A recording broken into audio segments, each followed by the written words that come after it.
प्रविष्ट हो गए, सबके मित्र बन गए। ऐसे जो मनस्वी हैं, मुनि हैं, ऐसे हमारे जो गुरु जी हैं, सूत जी महाभाग कहते हैं कि मैं उनको सब प्रकार से साष्टांग प्रणिपात करता हूँ। नैमिषे सूतमासीनम अभिवाद्य महामतिम कथामृत रसा स्वाद कुशल शौनको ब्रवीत। अब एक बार की बात है, नैमिषारण्य की पवित्र धरती है जहाँ 88,000 शौनकादि महात्मा विद्यमान है। सूत जी महाभाग भी विद्यमान है। सूत जी शुभ्र आसन पर विराजमान है। नैमिषारण्य की धरती बहुत पवित्र है। हवन की प्रातः कालिक बेला को संपन्न करके बैठे हुए सूत जी महाभाग के पास शौनकादि महात्मा जाते हैं और सूत जी को प्रणाम करते हैं। यद्यपि सूत जी की अवस्था केवल 20 वर्ष की है और शौनकादि महात्माओं की अवस्था बहुत ज्यादा है, फिर भी सब जो है महर्षि जाकर के सूत जी को प्रणाम करते हैं, क्योंकि ज्ञान की जो अवस्था होती है वो सबसे अधिक वृद्धावस्था मानी जाती है। धन वृद्धा, बल वृद्धा, आज वृद्धा, तथैव च ते सर्वे विज्ञान वृद्धाश्च किंकरा शिष्य किंकरा। कोई धन से वृद्ध होता है, कोई बल से वृद्ध होता है, कोई आयु से वृद्ध होता है, लेकिन जिसमें ज्ञान की वृद्धावस्था होती है वो सबसे अधिक वृद्ध माना जाता है। ऐसे सूत जी को शौनकादि महात्माओं ने प्रणाम किया। वो सूत जी कैसे हैं? बोले महामतिम। कोई व्यक्ति महामति कब होता है? जिसकी बुद्धि परमात्मा में लग जाए, उसी को महामति कहते हैं। और इसके पहले कोई महामति नहीं बनता। चाहे कितना धन कमा ले, चाहे जितनी विद्या कमा ले, चाहे जितना श्रेय कमा ले, चाहे जितना बड़ा व्यापार कर ले, परंतु महामति नहीं हो सकता। महामति तभी होगा जब उसकी बुद्धि परमात्मा में जुड़ जाएगी। और सूत जी महाभाग में यह तो कूट कूट करके भरा हुआ है, इसलिए वो महामति है। और शौनकादि महात्मा क्या है? बोले कथामृत रसा स्वाद कुशल शौनक। कथामृत के रस का आस्वादन कराने में कुशल। यहाँ ध्यान देने की बात है, वक्ता और श्रोता का लक्षण बताया जा रहा है कि वक्ता को कैसा होना चाहिए और श्रोता को कैसा होना चाहिए। वक्ता की बुद्धि में केवल परमात्म भाव हो। ये भागवत समाधि की भाषा है। भागवत जो है कोई हंसी मजाक, कोई राजा रानी की कहानी नहीं है। इसका वक्ता बहुत संपन्न होना चाहिए। और ये भागवत जो है समाधि की भाषा में लिखी गई है। बहुत सी बातें ऐसी हैं जो वक्ता के समझ में नहीं आती हैं, और बहुत सी बातें ऐसी हैं जो श्रोता के समझ में नहीं आती हैं, क्योंकि यह तो ज्ञान यज्ञ है। लेकिन वक्ता को पूरी तरह से भगवान में वक्ता की बुद्धि लगी होनी चाहिए। और श्रोता जो है वो कथामृत का रसास्वादन करने में कुशल हो, यानी कथा अमृत है। कथा बहुत बड़ी चीज होती है, कथा अमृत है। और कथामृत केवल पृथ्वी लोक में प्राप्त होता है, अन्यत्र कहीं नहीं। तो कथा अमृत है, और अमृत रस जब मिलने लगे तो उसका आस्वादन करने में जो श्रोता है वो बड़ा कुशल हो। पहले कुशल नाम उसको दिया जाता था जो कुशा लाने में बहुत प्रवीण होता था। कुशान लाती थी कुशल। कुशा का अग्रभाग बहुत तीक्ष्ण होता है, बहुत नुकीला होता है। वो जिस अंग में लग जाए उस अंग को फाड़ देता है। तो कोई जो है चतुर व्यक्ति कुशा लाता था, और जो लाता था उसी को कुशल कहते। ऐसे श्रोता को कैसे होना चाहिए? कथामृत के रस के आस्वादन में कुशल। जब कथा होने लगे तो अपने कान के कर्णपुटों को दोना बना करके गंभीरता के साथ विषयों को सुने, और सुन करके उसको हृदयंगम करे, हृदयंगम करके उस सुनी हुई कथा का मनन करे, उसको अपने व्यवहार में लावे, तब तो उसने कथा सुना। अन्यथा उसने व्यथा सुना, वो कथा व्यथा बन करके रह जाती है।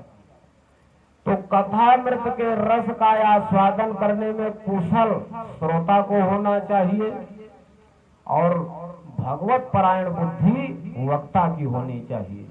ऐसे सूत जी महाभाग को जाकर के सौनकादि महात्मा प्रणाम करते हैं और निवेदन करते हैं कि हे भगवान, कलिकाल आ गया है, आप तो अज्ञान रूपी अंधकार को नष्ट करने में करोड़ों करोड़ सूर्य के समान है।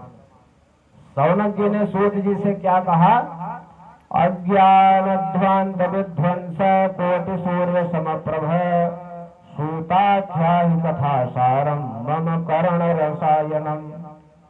अज्ञान रूपी ध्वांत माने अंधकार को नष्ट करने में करोड़ों करोड़ सूर्य के समान आपकी प्रभा है, आपका ज्ञान है।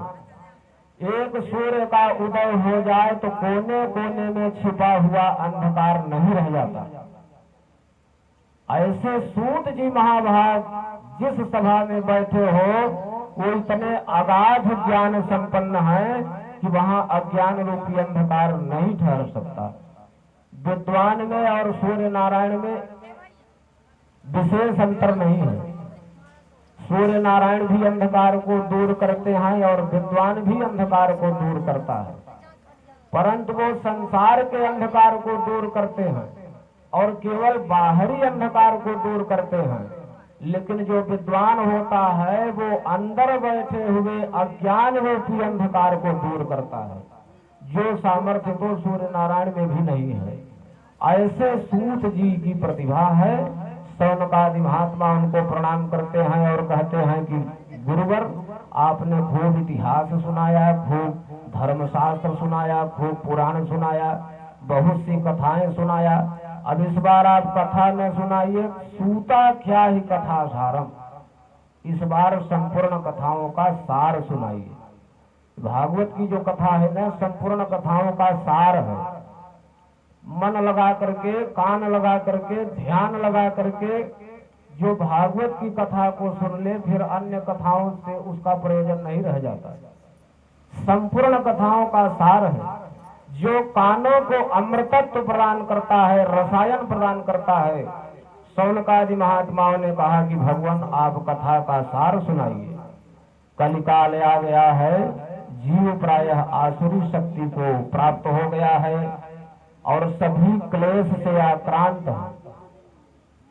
कलयुग का सबसे बड़ा लक्षण यही है कि कलयुग में आपको कोई भी व्यक्ति सुखी नहीं दिखाई पड़ेगा, सब दुखी दिखाई पड़ेंगे। क्लेशाक्रांतस्य तस्यैव शोधने किं परायणम।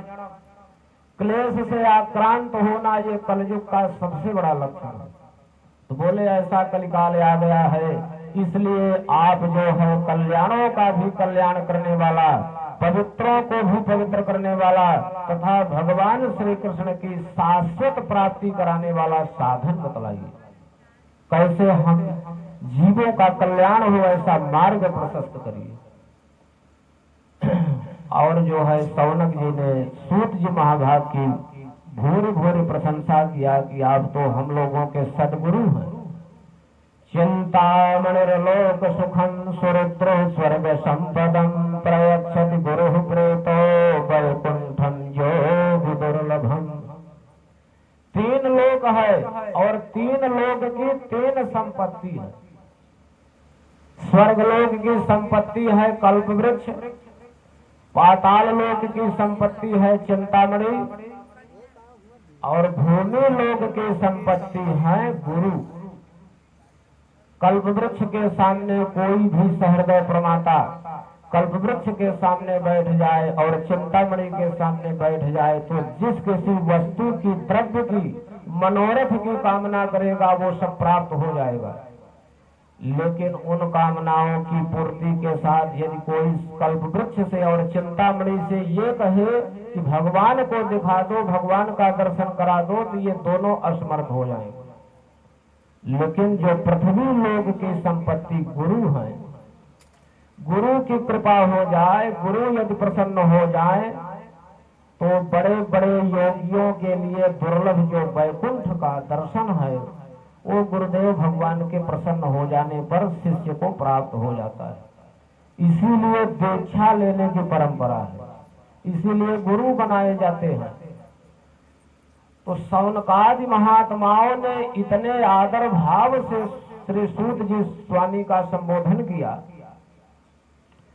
कि आप हम जो जीवों का कल्याण करें।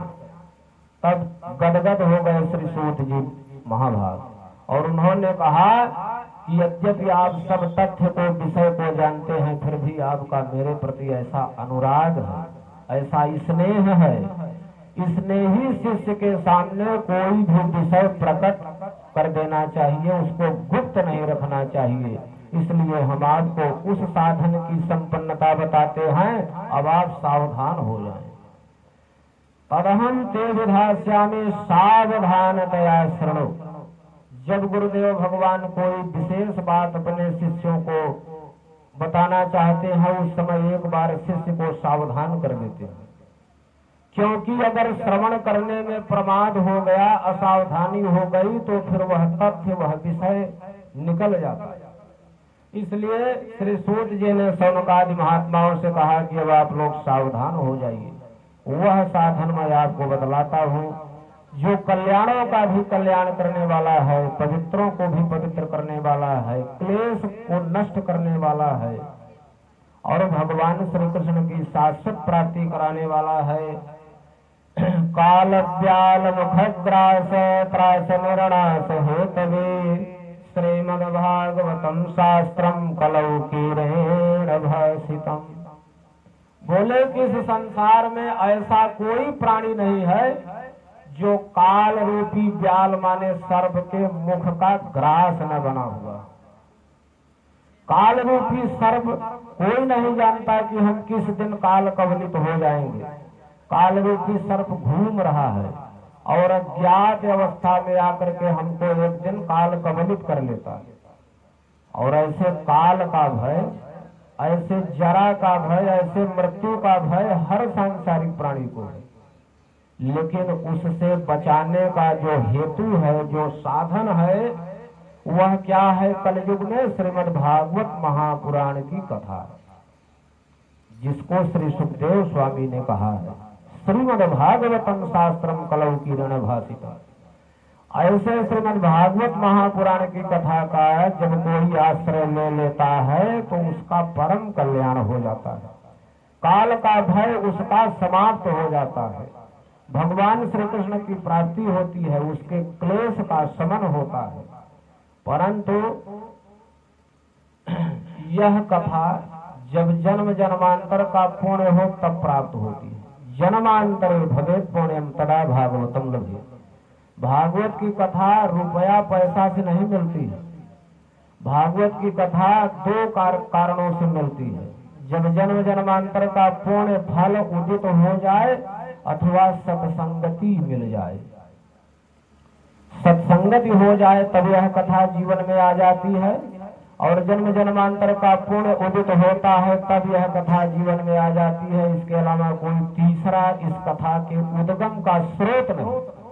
और एक बार श्री कृष्ण कथा जिसके जीवन में आ गई तो इतना प्रभाव डालती है कि फिर वह अन्यत्र रमण नहीं करता, उसका परम कल्याण हो जाता है। और यह भागवत की कथा ऐसी कथा है कि देव दुर्लभ है, देवताओं के लिए भी यह कथा प्राप्त नहीं होती है। जब राजर्षि परीक्षित जी को श्राप हो गया, इस विषय में दृष्टांत प्रस्तुत करते हैं।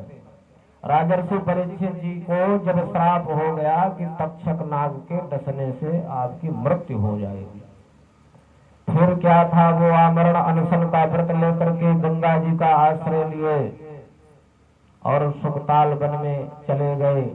राजर्षि परीक्षित प्रभावशाली राजा थे। दिगंत में इस श्राप की घटना प्रसारित हो गई। फिर क्या था? बड़े बड़े योगनिष्ठ, यागनिष्ठ, तपोनिष्ठ, ब्रह्मनिष्ठ ब्रह्मर्षि, देवर्षि, महर्षि, ऋषि सब आने लगे। तांता लग गया, इतने मुनिगण एकत्रित हो गए राजर्षि परीक्षित के अंतिम समय।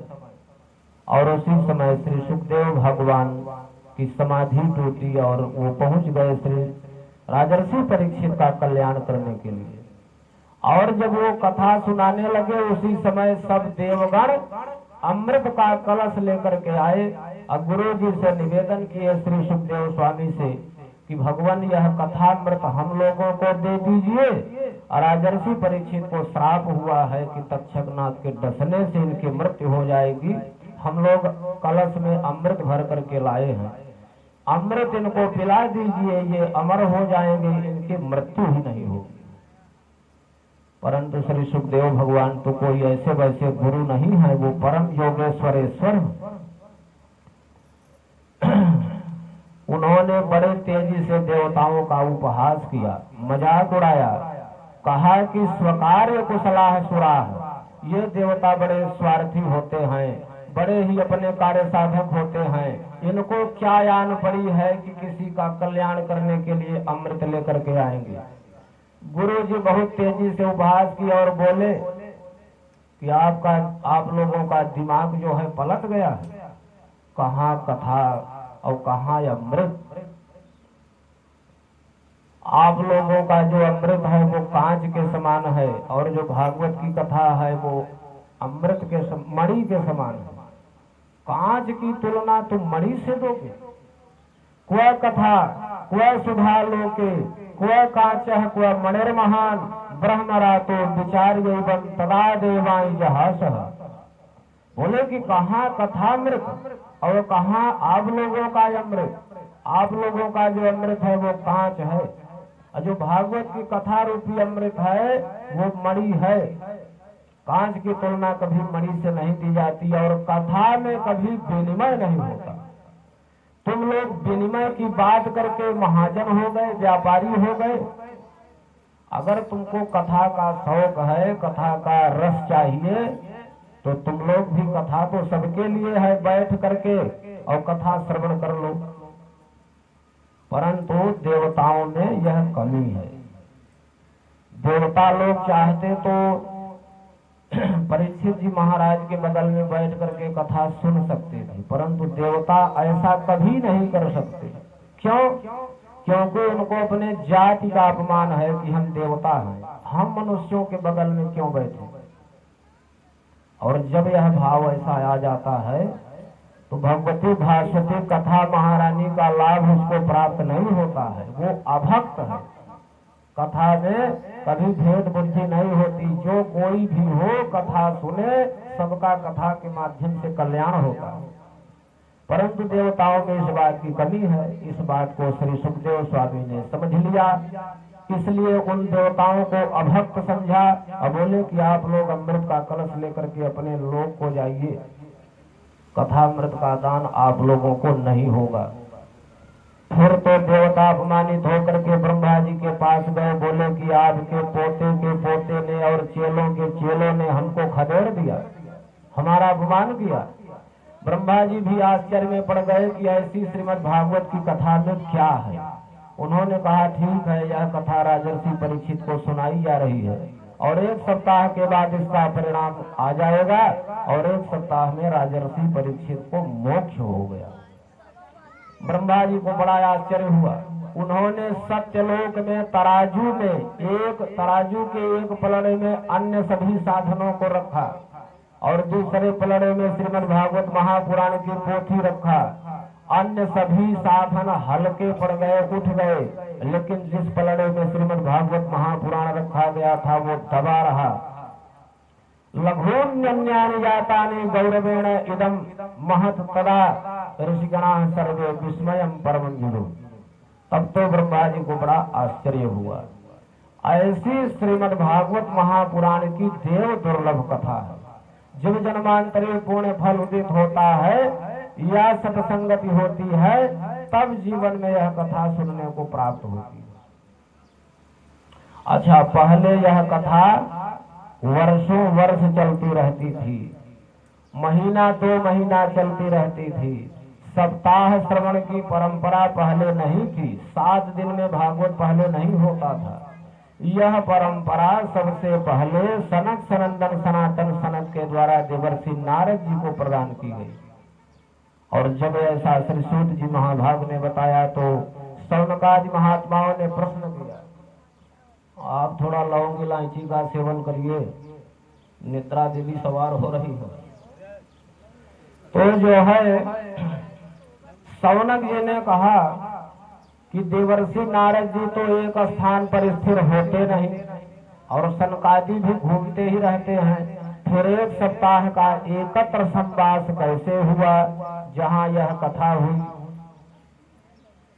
तो जो है सूत जी महाभाग ने कहा कि यह बड़े रहस्य की बात है, हमारे गुरुदेव भगवान श्री सुखदेव स्वामी ने जो हमको बताया वह हम आप लोगों को बताते हैं।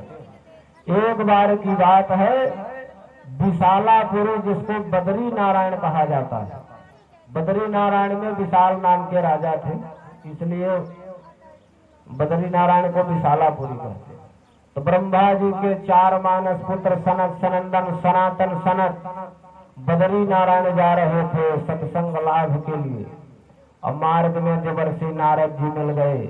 आज सनकादियों ने देवर्षि नारद जी को जैसा देखा ऐसा पहले कभी नहीं देखा।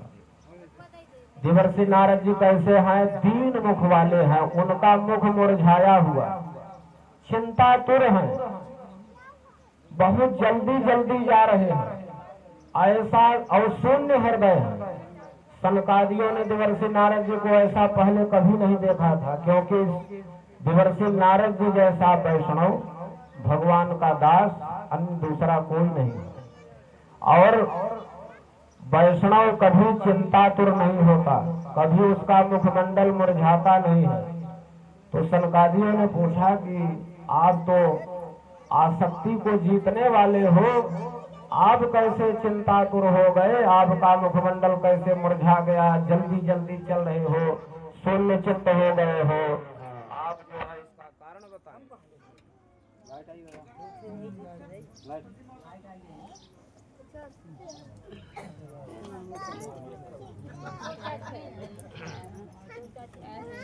संकीर्तन बोलते रहें तब तक।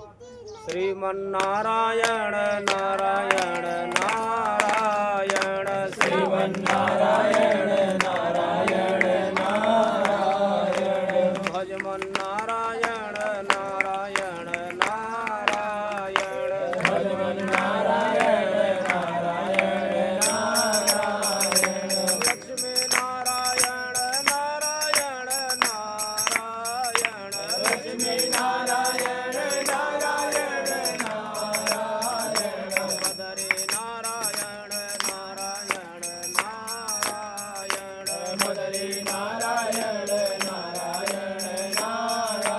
नारायण, श्रीमन्नारायण नारायण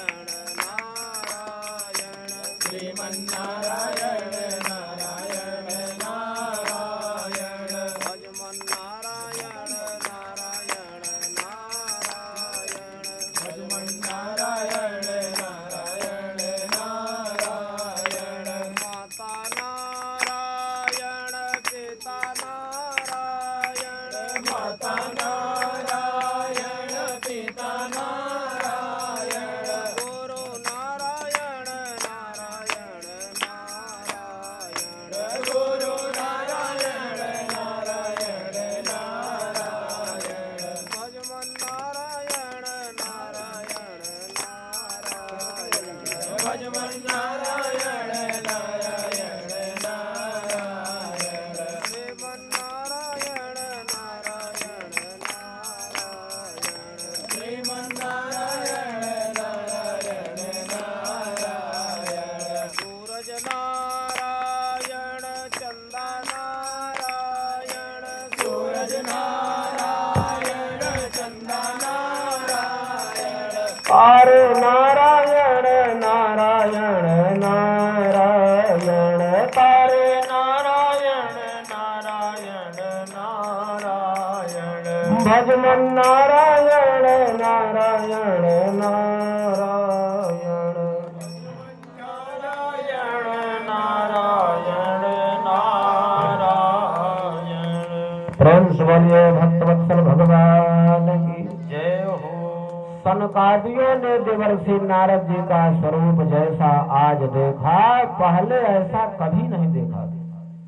क्योंकि एक वैष्णव का दो अंग तो कभी खाली रहता ही नहीं, न उसका मुख खाली रहता है न उसका हाथ, और यही वैष्णवता का लक्षण है। गले में तुलसी, मुख में राम, हृदय विराजे सीताराम, यही वैष्णवता का लक्षण है। परंतु आज देवर्षि नारद जी जैसे परम संत जो अहरने से हरि गुण गान गाते हैं, आज वो बड़े चिंतातुर हैं, बड़े शीघ्रता से जा रहे हैं, शून्य चित्त वाले हैं। सनकादियों ने जब देखा उनको बड़ा आश्चर्य हुआ। उन्होंने कारण पूछा कि आपका यह स्वरूप कैसे हो गया है। तब उन्होंने बताया, देवर्षि नारद जी कहते हैं कि क्या बताएं, हम पृथ्वी मंडल के विभिन्न तीर्थों में भ्रमण करने के लिए गए। पुष्कर जी गया, प्रयाग जी गया, काशी गया, गोदावरी गया, हरि क्षेत्र, कुरुक्षेत्र, श्री रंगनाथ जी गया, सेतुबंध, रामेश्वरम गया। इन सभी तीर्थों में मैं भ्रमण किया, परंतु हमारे मन को कहीं भी शांति प्राप्त नहीं हुई, सुख नहीं हुआ, संतोष नहीं हुआ। क्योंकि कलिकाल आ गया है और कली रूपी दावानल ने सभी साधनों को भस्मीभूत कर दिया है। अब पृथ्वी मंडल पर सत्य नहीं रह गया, तपस्या नहीं रह गई, सब मंद हो गए, मंद बुद्धि हो गई, उपद्रव से ग्रसित हैं।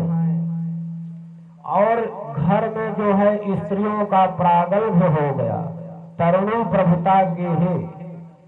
श्रीमद् भागवत महापुराण में ये शास्त्र ग्रंथ है, ये शास्त्र है, इसमें जितनी बातें लिखी हुई हैं सब बिल्कुल प्रकट प्रत्यक्ष है।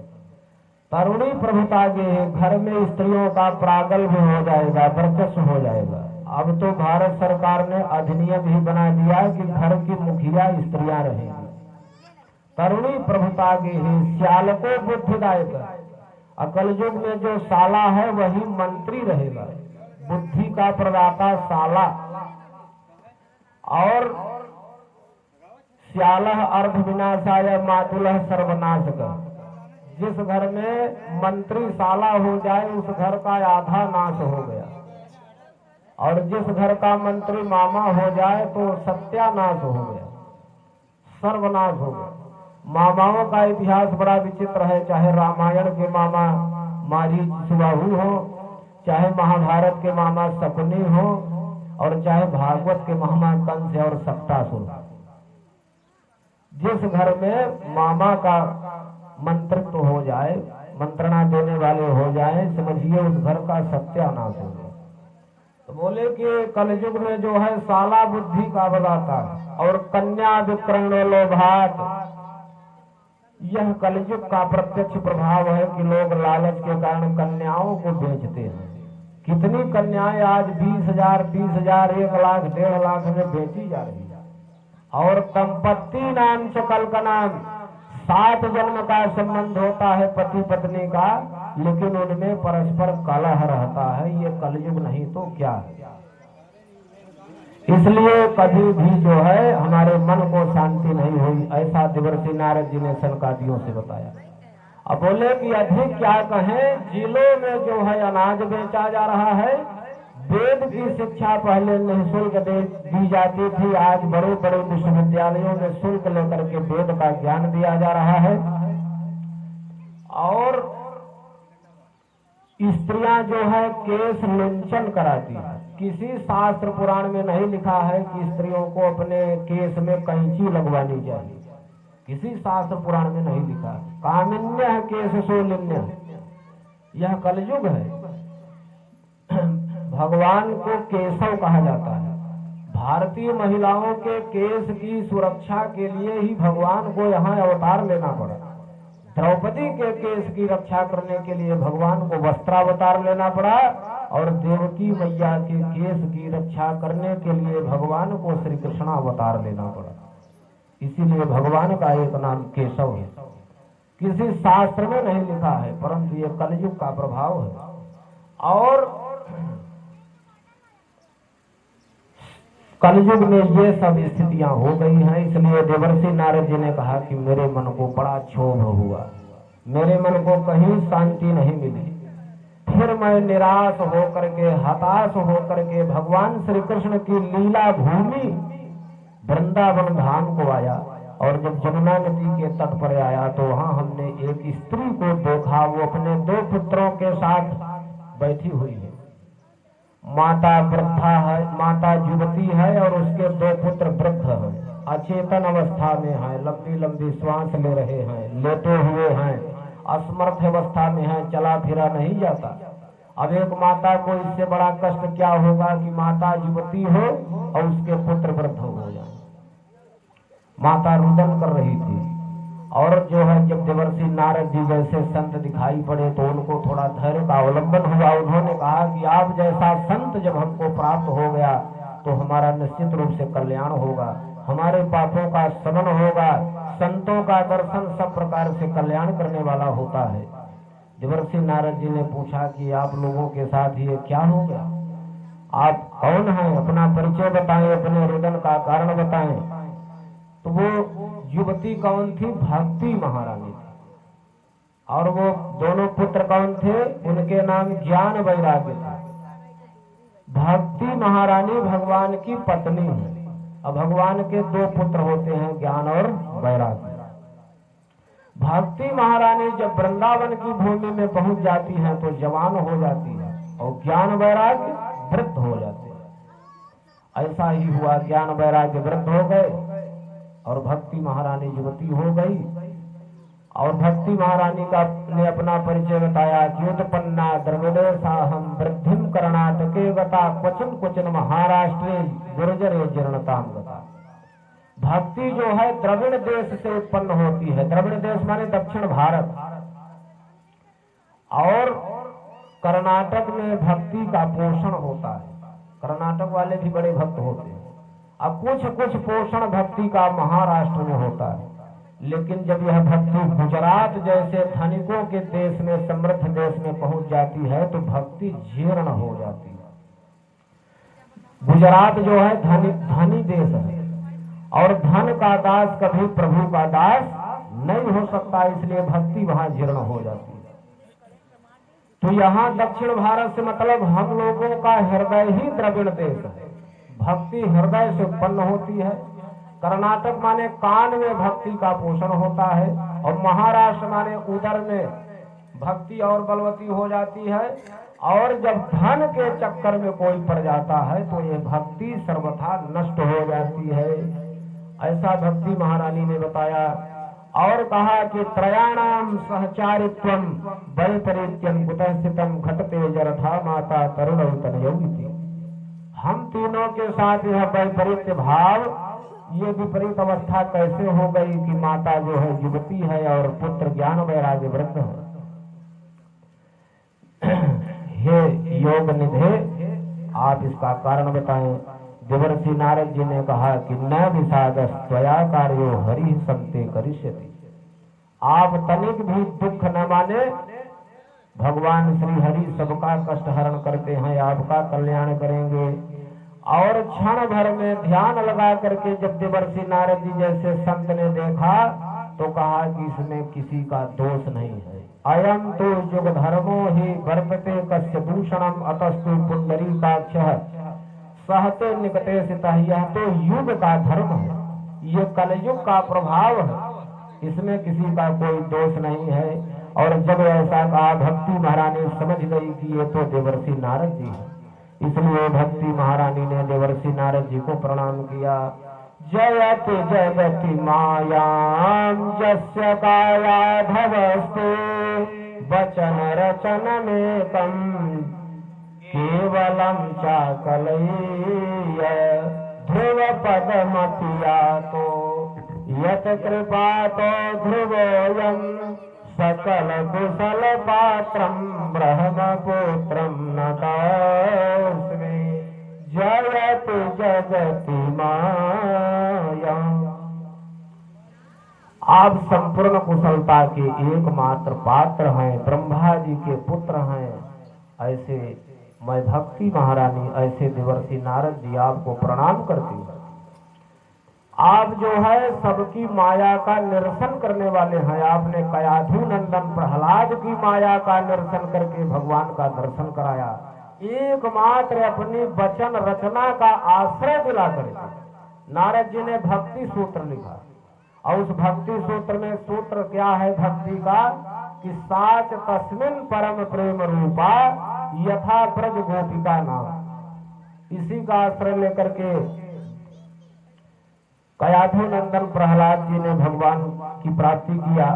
और ध्रुव जी की माया का निरसन करके आपने ध्रुव जी को ध्रुव पद दिया, जहां आज भी सप्तर्षि मंडल ध्रुव लोक की प्रदक्षिणा लगाते हैं। ऐसे मैं आपको प्रणाम करती हूँ। फिर क्या था, देवर्षि नारद जी ने कहा श्री कृष्ण चरणाम भोजन स्मर दुखम गनिष्यति।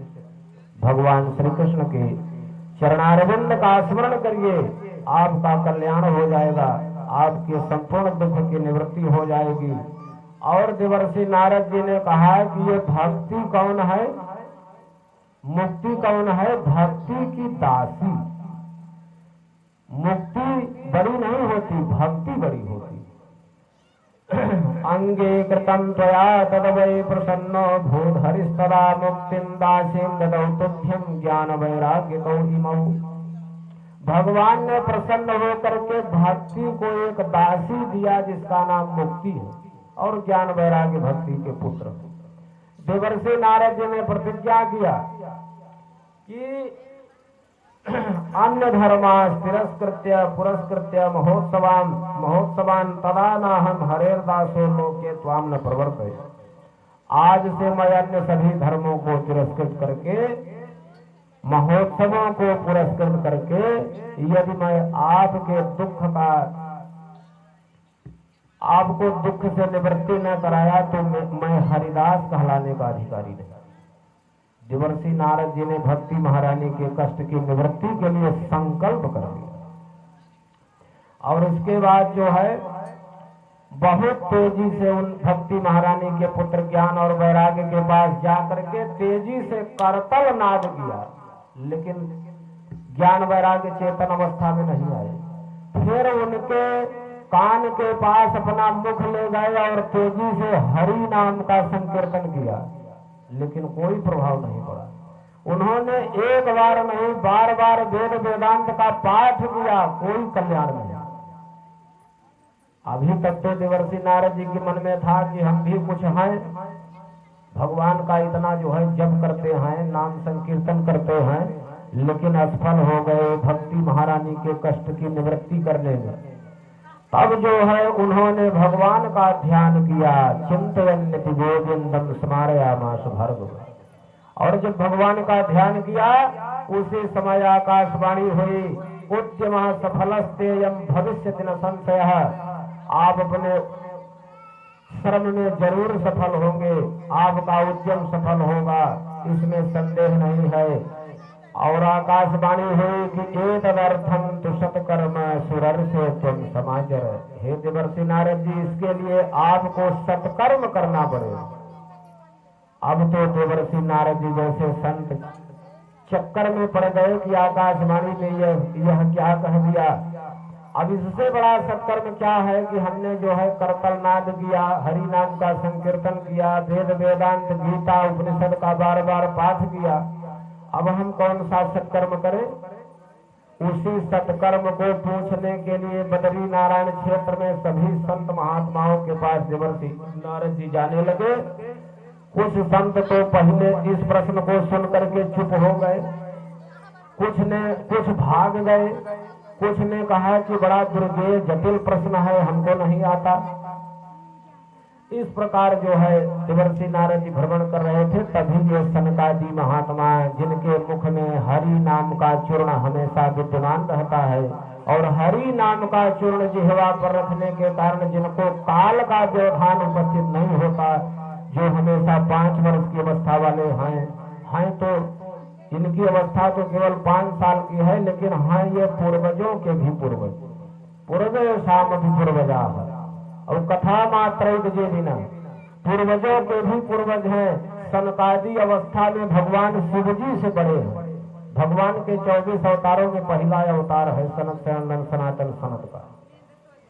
कथा मात्र ही इनका जीवन है। ऐसे सनकादि देवर्षि नारद जी को मिले जो हरि शरणम हरि शरणम हरि शरणम हरि शरणम कहते हुए आ रहे थे। और जब देवर्षि नारद जी से भेंट हुई तो उनसे पूछे।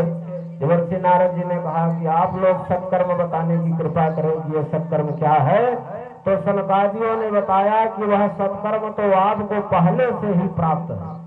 सत्कर्म सोचको नोनम ज्ञान यज्ञ स्मृतो बुधै श्रीमद् भागवतालापः सत गीत सुखादि।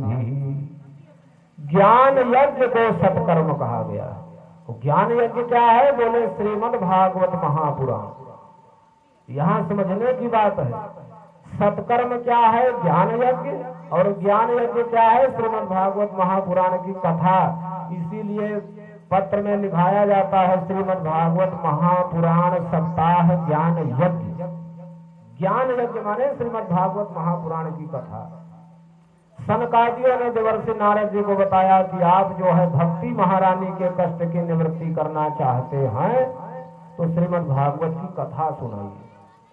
और यह कथा तो सूत्र रूप में आपको आपके पिताजी ब्रह्मा जी से पहले से ही प्राप्त है।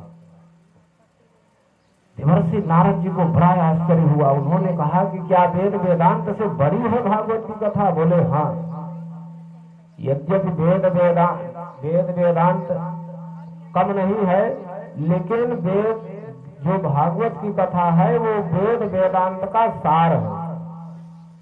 जैसे वृक्ष में फल लगता है तो जो मिठास फल में होती है वो मिठास वृक्ष में नहीं होती। जबकि वृक्ष होगा, जड़ होगी, तभी फल लगेगा। तो वृक्ष का सार है फल। जो मिठास फल में होता है वो वृक्ष में नहीं होता। गन्ना में जो मिठास उसके रस में होता है वो उसके जड़ में नहीं होता। जो शक्ति जो है घी में होती है वो दूध में नहीं होती। इसलिए दूध का सार घी है, ईख का सार उसका रस है, गुड़ है, और जो है वृक्ष का सार उसका फल है। उसी प्रकार वेद वेदांत उपनिषद का सार श्रीमद् भागवत महापुराण है। आप जो है श्रीमद् भागवत महापुराण की कथा सुनवाइए तो भक्ति महारानी के कष्ट की निवृत्ति होगी। फिर तो क्या था, देवर्षि नारद जी ने संकल्प लिया और संकल्प लेकर के संकल्प का फल कभी व्यर्थ नहीं होता। संकल्प लिया और कथा स्थल नियुक्त किया। कहाँ? हरिद्वार। हरिद्वार में बड़ा वैमत्य है। भगवान विष्णु के जो अनुयायी हैं वो कहते हैं ये हरिद्वार है। शिव जी के जो अनुयायी हैं वो कहते हैं हरिद्वार है। लेकिन यहाँ महर्षि वेदव्यास जी ने पूरा झगड़े का निपटारा कर दिया। उन्होंने कहा कि ये गंगा द्वार है, न हरिद्वार न हरिद्वार, ये गंगा द्वार। ऐसे गंगा द्वार के समीप आनंद तट नामक वन में देवर्षि नारद जी यजमान बन गए और सनकादि वक्ता बन गए। और देवर्षि नारद जी जैसा यजमान क्या कहना। यजमान ऐसा हो जो विनम्र हो, विवेकी हो, कथा में शयन न करता हो। श्री नारद वक्ष्यामो विनम्राय विवेकी ने श्रोता का लक्षण बताया कि श्रोता विनम्र हो और विवेकी हो। श्रोता में दो विशेषता होनी चाहिए। विवेकी माने ज्ञान भी श्रोता वक्ता को हो, माने श्रोता को हो। ज्ञान तो बहुत है लेकिन विनम्रता नहीं है तो भी बेकार है। विवेक के साथ विनम्रता होनी चाहिए। और केवल विनम्र है, ज्ञान ही नहीं है, तब भी बेकार है।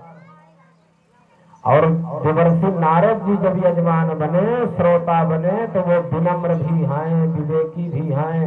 फिर क्या था, सनकादि वक्ता बने, नारद जी श्रोता बने। और फिर क्या था, अब तो जो है भूमि लोक से लेकर के भू भुव स्व मह जनः तपः सत्यम सभी लोकों के बड़े बड़े ब्रह्मर्षि महर्षि राजर्षि देवर्षि सब आने लगे। भगवत कथा रस रसिक सब श्रोतागण दौड़ दौड़ करके आने लगे। जब श्रीमद् भागवत की कथा का आयोजन हो तो श्रोतागणों को दौड़ दौड़ करके अहम पूर्वम की भावना से वक्ता से पहले पहुंचना चाहिए। सब आने लगे। कौन कौन आए? बोले बहुत से लोग आए।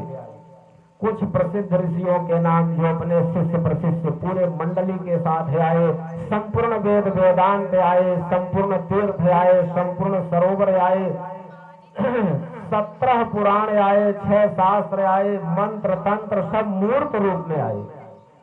भागवत की कथा होने लगे और ऐसा कोई देवता नहीं, कोई देवी नहीं, कोई तीर्थ नहीं जो न आए। ऐसा हो ही नहीं सकता।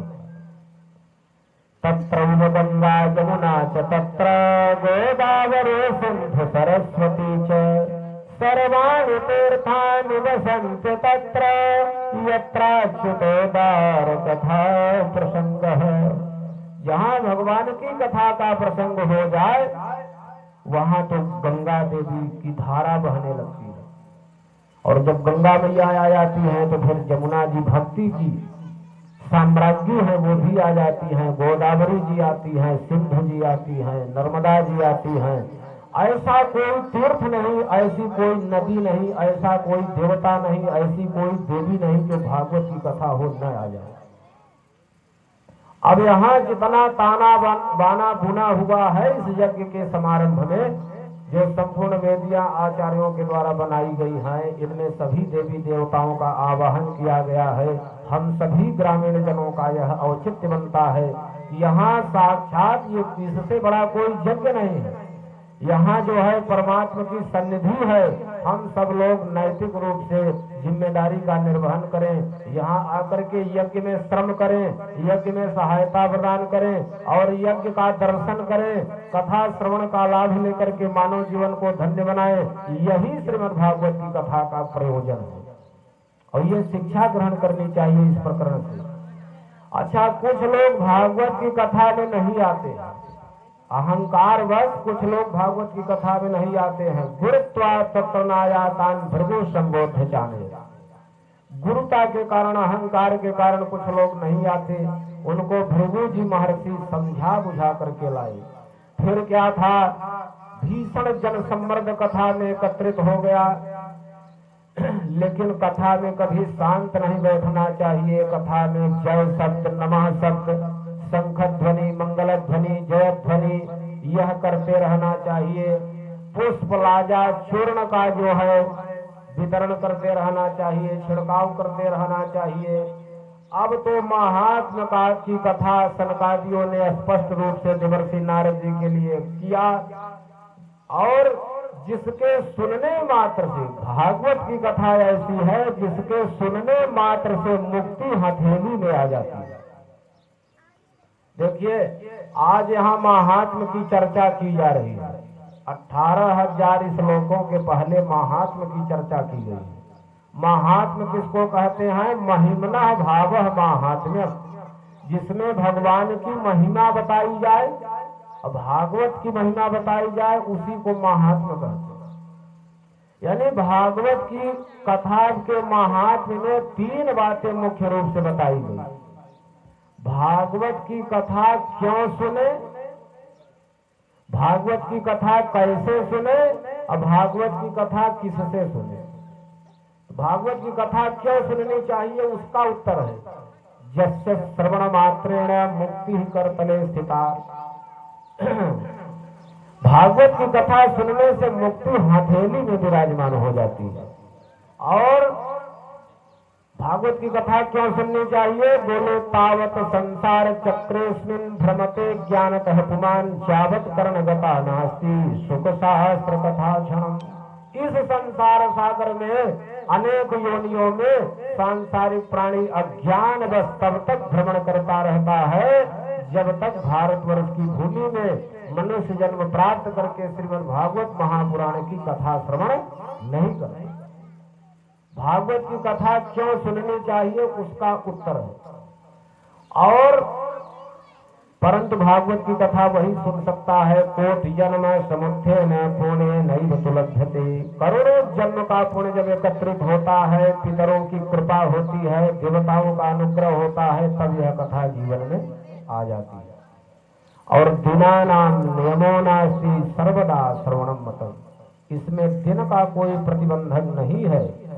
सर्वकाल में भागवत की कथा सुनते रहना चाहिए, सभी पक्ष में, सर्वकाल में।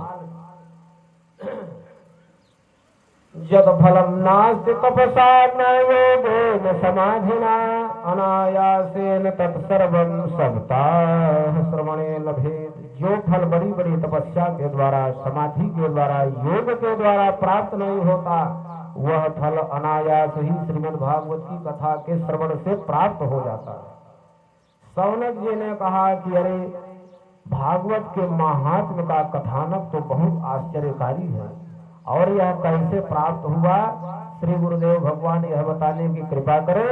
तब श्री सूत जी महाभाग ने कहा कि जब भगवान श्री कृष्ण 125 वर्ष जो है अपना कार्यकाल धरामंडल में करके जब गोलोक धाम को जाने लगे, तो प्रभास क्षेत्र में उद्धव जी मिले। उद्धव जी ने कहा, उद्धव जी भगवान श्री कृष्ण से अणु मात्र भी कम नहीं। उद्धव जी भगवान के बड़े प्रेमी भक्त हैं। उद्धव जी बुद्धि श्रेष्ठ है। ऐसे उद्धव जी मिले, बोले भगवान आप जा रहे हो तो हमको भी साथ में ले चलो, क्योंकि कलिकाल आ गया है, यहाँ सब खल ही खल होगी। आगतो यम कलिर्घोरो भविष्यन्ति पुनः खला। खल किसको कहते हैं?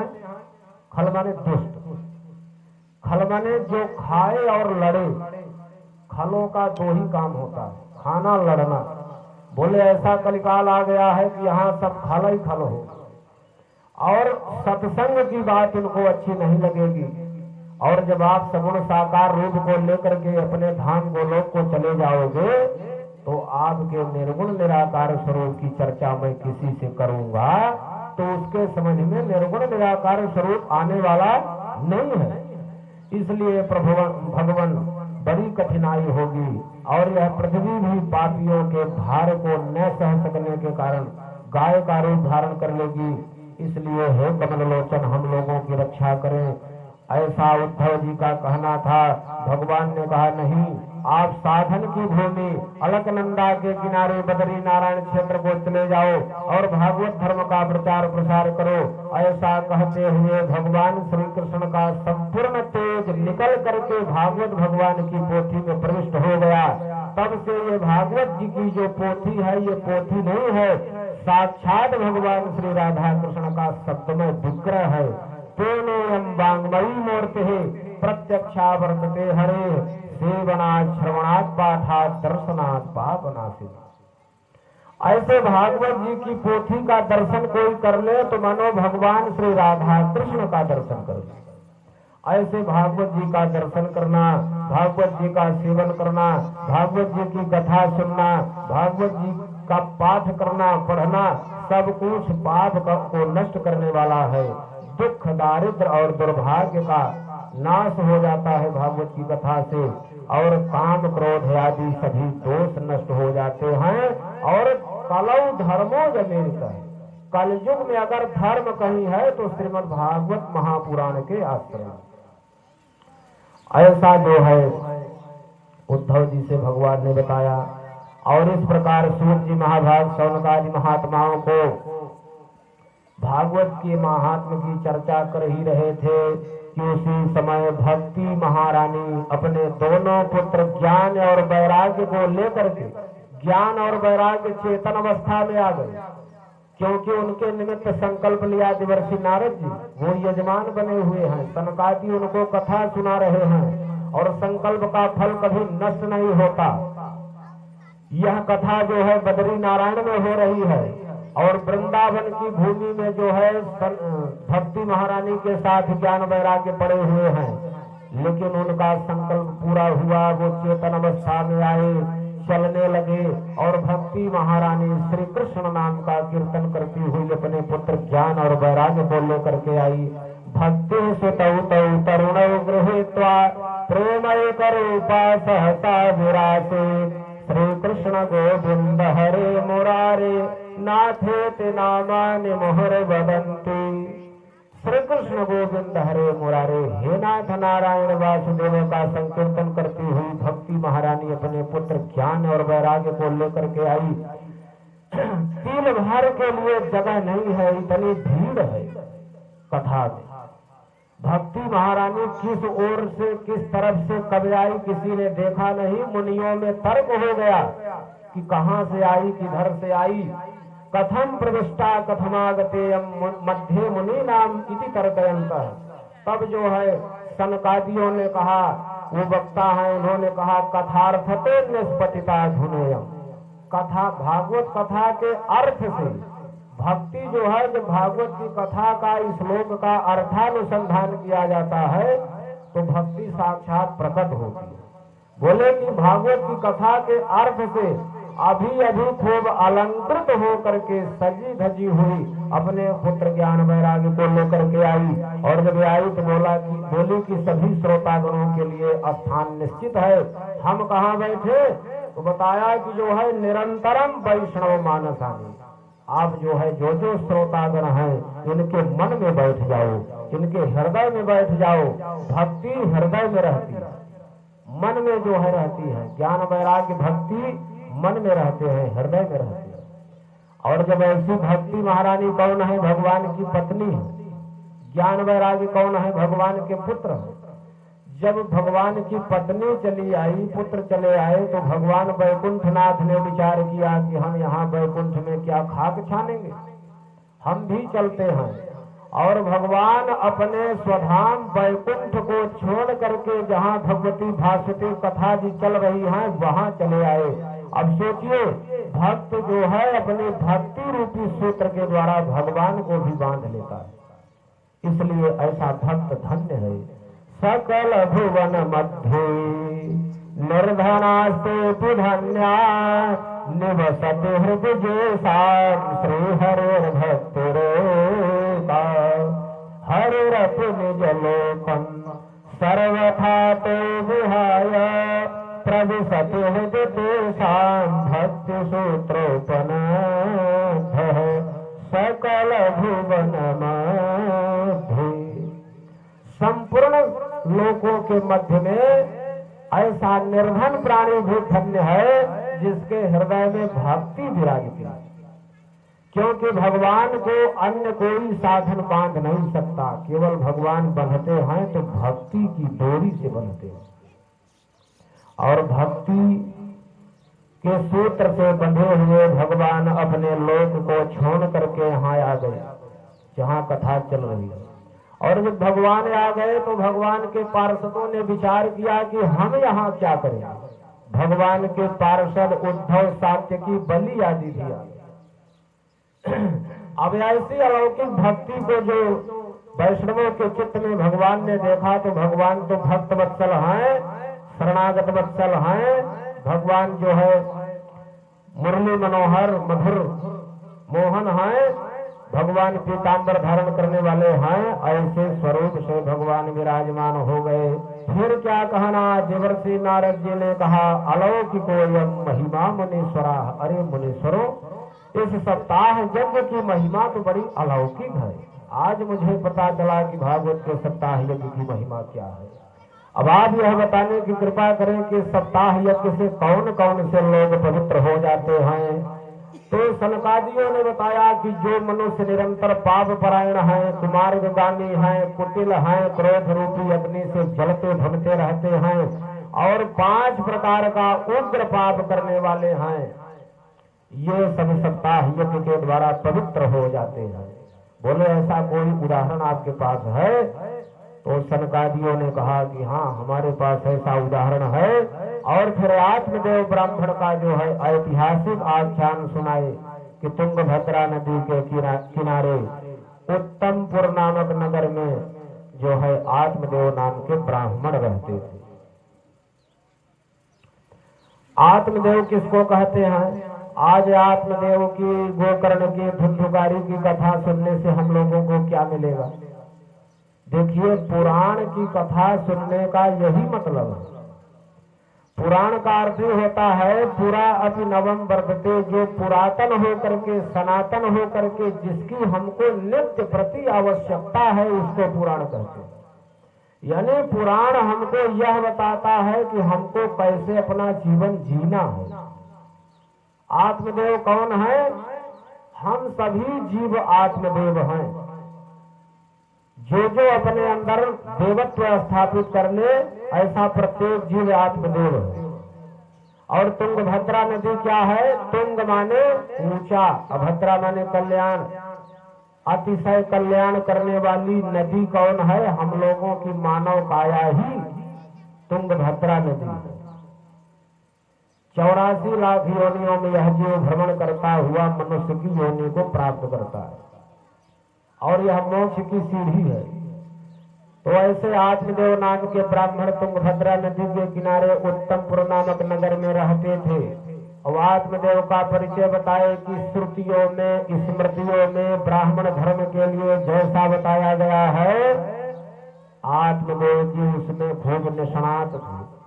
अब इतने तेजस्वी थे कि दूर से देखने में ऐसा लगता था कि मानो यही दूसरे सूर्य नारायण हो। और वो धनवान थे। आत्मदेव ये नहीं था कि गरीब थे, लेकिन फिर भी भिक्षाटन करते थे। यही ब्राह्मण का धर्म है। ऐसा परिचय आत्मदेव जी का बताया। अब उनकी पत्नी का नाम था धुंधली। धुंधली का परिचय बता रहे हैं कि धुंधली अपने वाक्य की स्थापना करने वाली, वो अपने बात की जब तक स्थापना न कर ले अड़ी रहती थी। सुंदरी थी, अच्छे खानदान की थी, सांसारिक वार्ता में ज्यादा प्रेम रखती थी। कथा भागवत की बात हो तो सो जाती और क्रूर स्वभाव की थी। प्रायः बहुत बकवासिनी थी। घर के कामकाज में बहुत जो है प्रखर थी, कृपण थी और कलह प्रिय थी। ऐसा धुंधली का परिचय बताए। दोनों दंपति पहले अर्थ का, काम का सेवन किए, जब वृद्धावस्था आ गई तो धर्म और मोक्ष की प्राप्ति में लग गए, परंतु इनके कोई पुत्र नहीं था। एक दिन आत्मदेव नाम के ब्राह्मण पुत्र के न होने के दुख में प्राण त्यागने के लिए घर से बाहर जंगल में गए। एक सरोवर था, वहां स्नान किए, जलपान किए। उसके बाद तालाब के किनारे एक यति से भेंट हुई और यति से पूछने लगे कि हे यतिवर, आप जो है विचार करके बताएं, हमारा जीवन भी कोई जीवन है। मैं इतना दुर्भाग्यशाली हूँ कि हमारे घर में जो वृक्ष आरोपित करता हूँ या जो वृक्ष हैं वो सूख जाते हैं। जो फल ला करके रखता हूँ वह फल सड़ जाता है। गाय रखता हूँ वो गाय बंध्या निकल जाती है। और हमारे पितर जो है गर्म श्वास ले रहे हैं, क्योंकि हमारे बाद कोई पुत्र संतान नहीं है। उनको जलांजलि तर्पण आदि कौन करेगा? तो आप विचार करके बताएं कि हमारे पुत्र क्यों नहीं है और पुत्र प्राप्ति का क्या समाधान है। तो वो यति कोई ऐसे वैसे नहीं थे। वो भालाक्षर को पढ़ करके जान लेते थे, प्रारब्ध जान लेते थे। उन यति ने, सन्यासी ने बताया कि सप्त जन्मावधि तव पुत्र नैव च नैव च। इस जन्म की बात छोड़ दो, आपके 7 जन्म में पुत्र नहीं है। अब तो आत्मदेव ब्राह्मण को बड़ा दुख हुआ कि हम इसी जन्म पे परेशान थे, हमारे 7 जन्म में पुत्र नहीं। परंतु उन्होंने कहा कि जिस यति को, जिस सन्यासी को ये मालूम हो कि इनके 7 जन्म में पुत्र नहीं है, उसको ये भी पता होगा कि पुत्र कैसे होगा। पुत्र प्राप्ति का उपाय भी जानते होंगे। बोले कि आप पुत्र प्राप्ति का उपाय बताइए, नहीं तो हम आपके सामने ही सिर कूच करके मर जाएंगे। यति ने कहा कि देखो, प्रारब्ध को नहीं बदला जा सकता। आपके जीवन में पुत्र सुख नहीं है और पुत्र के कारण संसार में किसी को सुख नहीं होता। ये इतिहास प्रमाण है। पुत्र से हर व्यक्ति दुखी ही रहते हैं। संसार में 1 नंबर के सुखी वो हैं जिनके केवल कन्या है। वो कन्या को सुयोग्य वर को प्रदान किए और खा ली। दूसरे नंबर वाले सुखी वो हैं जिनके पुत्र भी है, पुत्री भी है। पुत्री के कारण सुखी हैं, पुत्र से दुखी रहते हैं। और सबसे बड़े दुखी वो हैं जिनके पुत्र ही पुत्र। 100 पुत्र धृतराष्ट्र जी के थे, एक भी जीवित नहीं रहे। महाराज अंग को अपने पुत्र भेन के कारण कितना दुख उठाना पड़ा कि वो जाकर के गुफा में प्रविष्ट हो गए। इसलिए यति ने बताया कि आपके जीवन में पुत्र सुख नहीं है और प्रारब्ध को बदला नहीं जा सकता है। प्रारब्ध को बदलने का दुस्साहस मत करिए। कोई अपना प्रारब्ध नहीं जानता, बहुत साहसी व्यक्ति। रावण अपने प्रारब्ध को जानते थे बस। गोस्वामी तुलसीदास जी ने वर्णन किया, जरत बिलोक जब ही कपाला, जरत बिलोक जब ही कपाला, अब के लिखे अंक ने जभाला, विधि के लिखे अंक निज भाला, नर के कर आपन वैध बाँचे, नर के कर आपन बद बाँची, हंसो जाने विधि गिरा असाचे, हंसो जाने विधि गिरा साची। रावण अपना एक सिर काट करके शिव जी को चढ़ाता था और जो सिर काट देता था वो जमीन पर पड़ा रहता था, वो जलता रहता था, पुनः दूसरा सिर आ जाता था। और उस जले हुए सिर में वो अपने भालाक्षर को, मस्तक की रेखा को देखता था कि क्या लिखा है हमारे मस्तक में। तो ब्रह्मा जी ने लिखा था कि नर के कर, अर्थात मनुष्य के हाथों तुम्हारी मृत्यु होगी। तो इस बात पर रावण जो है ब्रह्मा जी का उपहास करता था कि ब्रह्मा जी जब हमारा भाग्य लिख रहे थे तो सठिया गए थे, उनकी बुद्धि काम नहीं कर रही थी। बड़े बड़े लोकपाल दिक्पाल देवता जो है हमारा वध नहीं कर सकते, भला मनुष्य हमारा वध क्या करेगा। तो रावण अपने प्रारब्ध को जानते थे, बाकी कोई नहीं। और उन यति के सामने जब आत्मदेव सिर कूचने लगे तो यति ने तपस्या के प्रभाव से एक फल प्रदान किया। बोले इस फल को ले जाओ, अपनी पत्नी को खिला देना, पुत्र हो जाएगा। अब जो है आत्मदेव ब्राह्मण उस फल को लेकर के आए, अपनी पत्नी धुंधली को दिया। धुंधली उस फल को लेकर के अपने सखी के सामने गई और खूब रुदन किया और फल नहीं खाया। और जो है गर्भ गीता का पाठ करने लगी धुंधली। भागवत में सबसे पहले गर्भ गीता, धुंधली जो है गर्भ गीता का पाठ करने लगी, फल नहीं खाया। उसने कहा कि मैं फल को खा लूंगी तो हमको गर्भ हो जाएगा, गर्भ हो जाएगा तो पेट हमारा बड़ा हो जाएगा, पेट बढ़ जाएगा तो भोजन कमजोर हो जाएगा, भोजन कमजोर हो जाएगा तो मैं असमर्थ हो जाऊंगी घर के काम काज में। अच्छा मान लीजिए ये सब न हुआ, गांव में आग लग गई तो सब स्त्रियां भाग जाएंगी और मैं जो है भाग नहीं पाऊंगी, मैं तो जल करके मर ही जाऊंगी। अच्छा मान लीजिए ये भी न हुआ, लेकिन अगर कहीं सुखदेव स्वामी की तरह गर्भ स्थिर रह गया पेट में तो हमारी मृत्यु ही हो जाएगी। और ऐसा भी न हुआ, गर्भ तिरछा हो गया तो भी मेरी मृत्यु हो जाएगी। और ये सब भी न हुआ तो प्रसव करने के समय दारुण दुख होता है। मैं सुकुमारी हूँ, इस दुख को सहन नहीं कर सकती। अच्छा प्रसव भी हो गया तो हम तो हो जाएंगी बेहोश। हमारी रक्षा सुरक्षा के लिए हमारी ननदें आएंगी और आएंगी तो हमारी सेवा कम करेंगे, माल मत्ता लेकर के सब भाग जाएंगी। और ये तपस्या का फल है, इसको खाने में सत्य पवित्रता नियम स्नान आदि का बड़ा पालन है जो हमसे संभव नहीं है। उसने कुतर्क कर दिया। और कभी भी भगवत इच्छा में अपनी इच्छा नहीं रखनी चाहिए। आजकल विवाह संस्कार बहुत भ्रष्ट हो रहा है और जब हो भी जाता है तो वर वधू अपनी इच्छा रखते हैं। कभी भी भगवान की इच्छा में अपनी इच्छा नहीं रखनी चाहिए। कुतर्क कर दिया कि हम जो है फल नहीं खाएंगे। और एक तो यह अपराध किया और दूसरे जब पति आत्मदेव ने पूछा कि फल खा लिया, पत्या पृष्ठम फलम भुंक्तम भुंक्तम चेति तयरितम। पति आत्मदेव ने जब पूछा कि फल खा लिया तो झूठ बोल दिया कि हाँ फल खा लिया। कुतर्क कर दिया। अब कुतर्क यह किया कि हमारे समझ से बंध्या अथवा विधवा स्त्री ही सुखी है। कुतर्क करके फल नहीं खाया। और पति आत्मदेव ने पूछा तो झूठ बोल दिया। और उसके बाद वो फल लेकर के बैठी हुई थी। उसकी एक बहन आ गई, उसको हर साल पुत्र होता था। वो गरीब थी, बोली तुम बेकार परेशान हो, हमको ये फल गाय को खिला दो, परीक्षण भी हो जाएगा और जब हमको पुत्र होगा तो हम तुमको दे देंगी, तुम बदले में हमको धन दे दो। तो धुंधुली ने कहा कि हम कैसे, ये लक्षण कैसे हो कि इनको गर्भ है।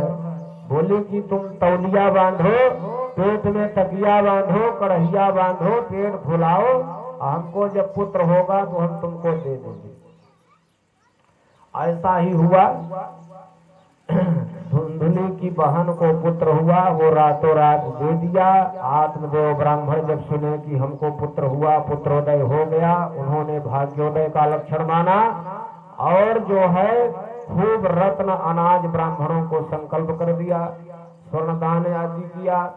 और नामकरण की बात आई तो धुंधुली ने कहा कि देखो ज्यादातर लोग पिता परक नाम रखते हैं और पुत्र हमारा है मातृपरक नाम रहेगा, हमारा नाम है धुंधुली। तो शुरू का 2 अक्षर हमारा रहेगा धुंधु, बाकी चाहे जो रखो। तो बोले ठीक है, फिर इसका नाम धुंधुकारी, नाम मात्रा प्रतिष्ठित। और धुंधुकारी पूरा धुंधुकारी ही थे, न स्नान करते थे, न नित्य क्रिया करते थे। मृतक का हाथ जो है काट करके लाते थे घर और उसी का चम्मच बना करके सब हंसते न भोजन, मृतक के हाथ से भोजन पाते थे। अब महाखल थे धुंधुकारी, छोटे छोटे बच्चों को खिलाने के लिए लेते थे, उनको कुआं में डाल देते थे, वेश्यावृत्ति भी करने लगे। और 3 महीना निकल जाने के बाद, धुंधुकारी के जन्म से 3 महीना आगे निकल जाने के बाद जो है उस गाय को भी जिसको फल खिलाया गया था पुत्र हुआ, सर्वांग सुंदर बालक, कान भर गाय के समान, इसलिए उनका नामकरण हुआ गोकर्ण। गोकर्ण जी बहुत बड़े ज्ञानी थे, धुंधुकारी बहुत खल थे।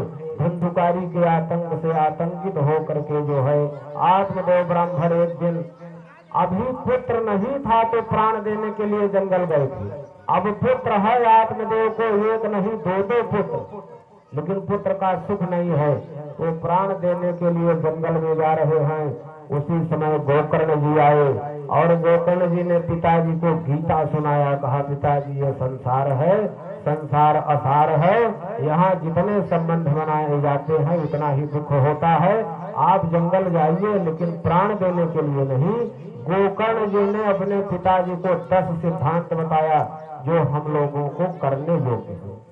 देहे स्थिमान सर्वधुरो भिमतिम त्यजत्वम जाया सुतादिषु सदा ममतां विमुञ्च पश्यामि संजगदिदं क्षणभङ्गनिष्ठं वैराग्यरागरसिको भवभक्तिनिष्ठः धर्मं भजस्व सततं त्यज लोकधर्मान् सेवस्व साधुपुरुषान् जहि कामतृष्णान् अन्यस्य दोषगुणचिन्तनमासु मुक्त्वा सेवा कथारसमहो नितरान्तिवत्वम्। 10 सिद्धांत गोकर्ण जी ने अपने पिताजी को बताया कि पिताजी आप अहंता छोड़ दीजिए। अहंता माने अहंकार। अहंकार कहाँ रहता है? शरीर में। ये शरीर हड्डी मांस और खून की बनी हुई है, ये कब नष्ट हो जाएगी निश्चित नहीं है।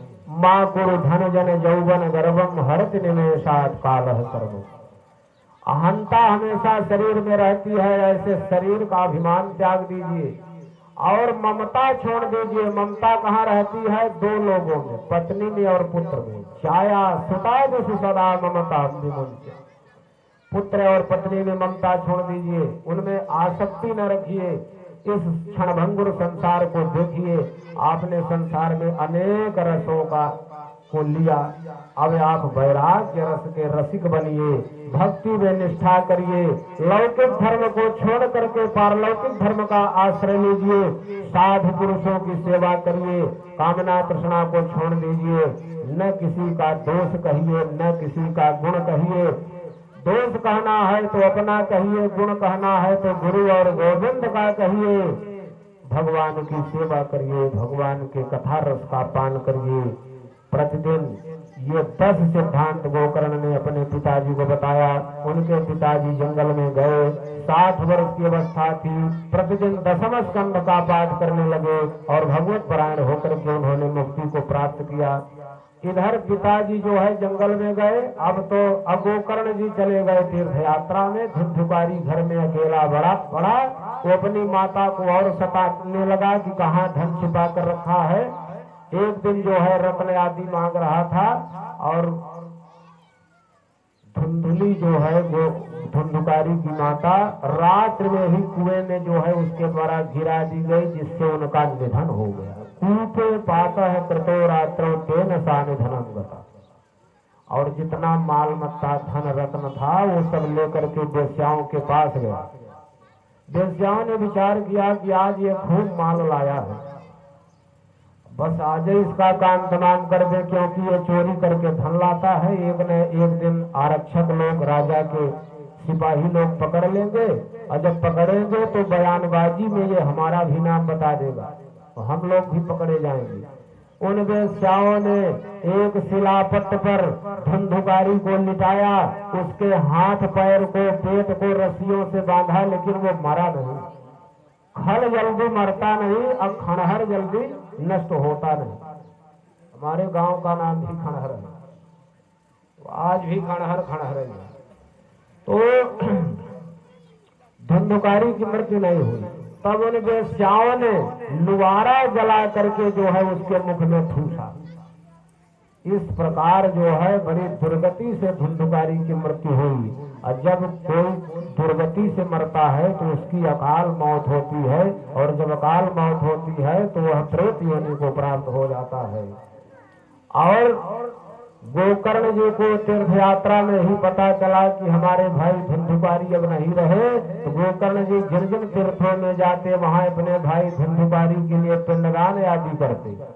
गया क्षेत्र में गए, वहां भी धुंधुकारी के लिए गोकर्ण ने श्राद्ध दिया।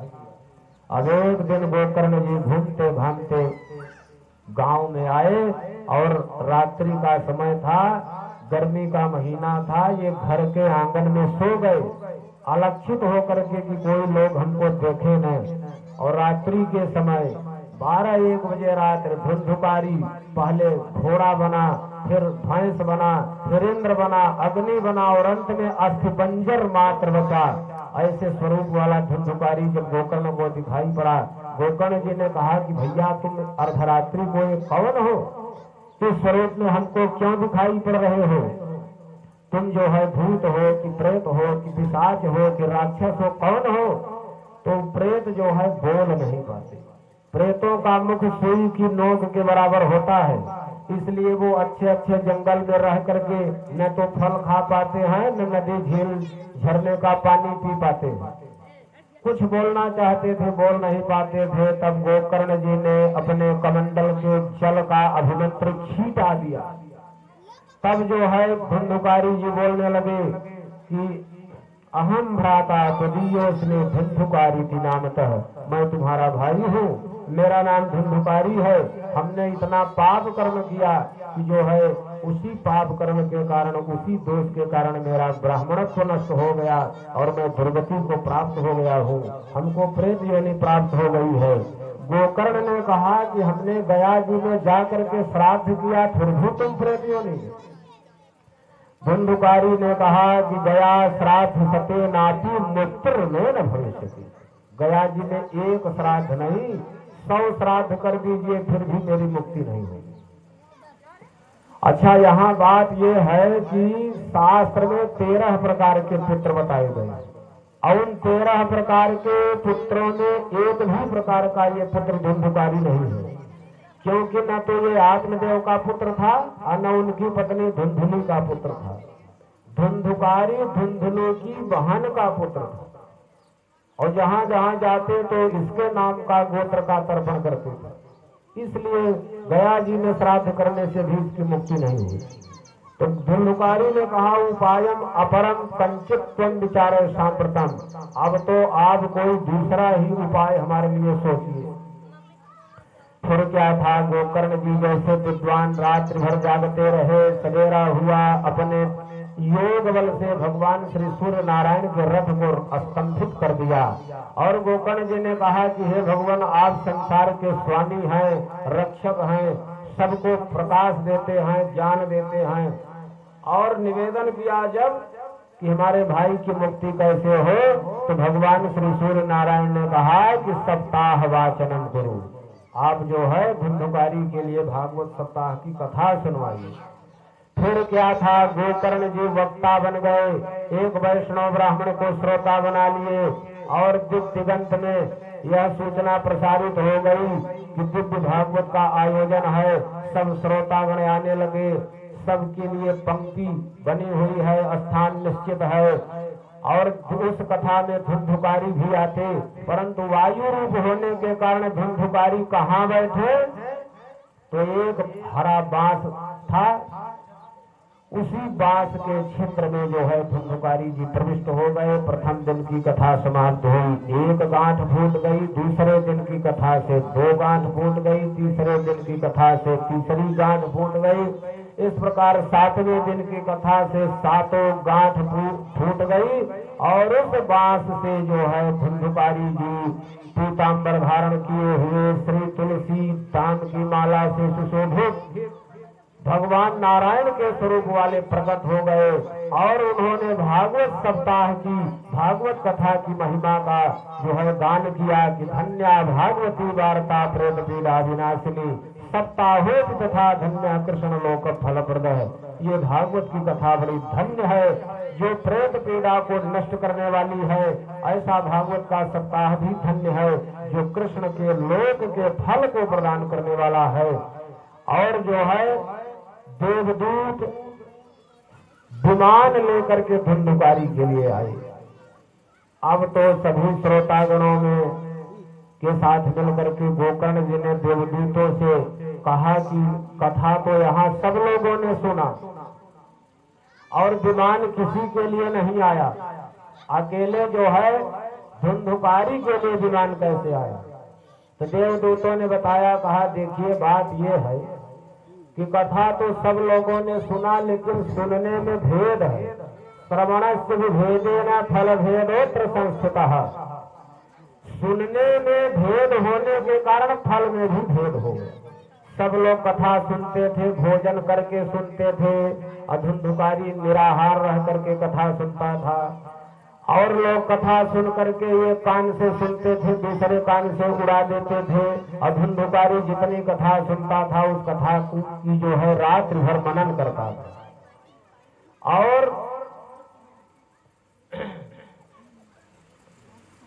अन्य लोग जो है कथा सुनने में प्रमाद कर जाते थे, कुछ कथा सुनते थे, कुछ पंचायत करते थे, लेकिन जो है धुंधुकारी पूरी कथा मन लगा करके सुनता था।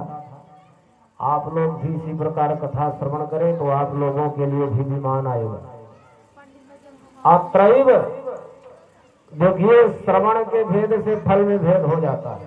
कथा में श्रोता कई प्रकार के होते हैं, श्रोता, सोता, सरवता, 3 प्रकार के जो है कथा में श्रोता होते हैं। एक होता है सोता, ऐसे श्रोता आएंगे और कोई धूनी खंभा देखेंगे या उड़कने वाला स्थान देखेंगे, वहां उड़क करके बैठ जाएंगे और कथा जो है निद्रा का कल कारखाना है, उनको नींद आ जाती है, वो हो गए सोता।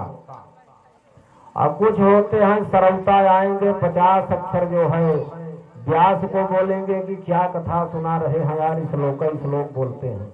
और कुछ लोग जो है यजमान को, आयोजक मंडल को डांटेंगे कि क्या व्यवस्था इनकी है, वो है सरवता। और श्रोता तो जो कोई भी मुख्य रूप से बन सकता है जो भक्ति भाव पूर्वक कथा सुने। एक श्रोता जी थे, वो जाते माने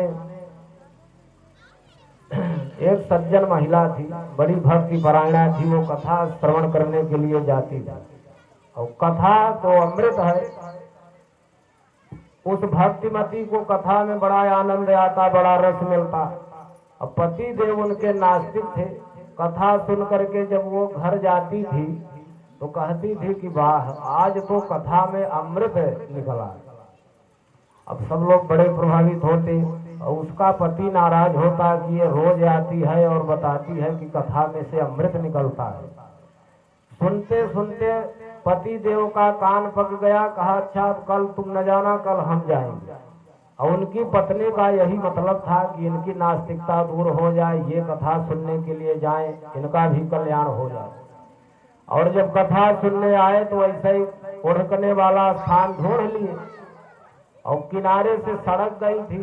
अब वहां लेट उड़क करके बैठे, कथा प्रारंभ हुई, उनको नींद आ गई। सड़क के मार्ग से एक कुत्ता जा रहा था और कुत्ता तो जो है लघुशंका पैर को उठा करके ही करता है, वो मार दिया और उनके मुख में लघुशंका चली गई कुत्ते की।